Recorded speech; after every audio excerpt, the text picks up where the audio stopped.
ఇప్పుడు ఈ మనిషి ఏమంటాడు? సంపద సృష్టిస్తానన్న చంద్రబాబు ఇప్పుడు ఏమంటున్నాడు? సంతానమే సంపద అంటున్నాడు. సంపద సృష్టిస్తాను అని చెప్పిన ఈ పెద్ద మనిషి ఇప్పుడు ఏమంటా ఉన్నాడు?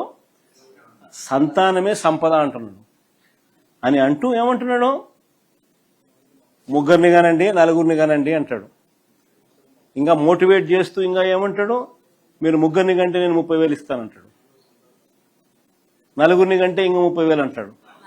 40,000 ఇస్తానంటున్నాడు. ప్రజలంతా మొత్తుకుంటా ఉన్నారు.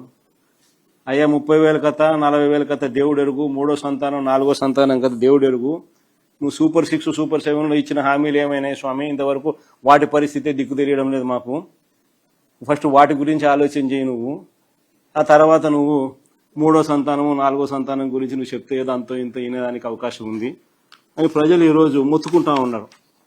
నిజంగా మొట్టమొదటిసారిగా నేను చూస్తా ఉన్నా ఈ పెద్ద మనిషి చంద్రబాబు నాయుడు గారు ఏదైతే చెప్తాడో కనీసం ఆయనన్నా పాటించాలనా?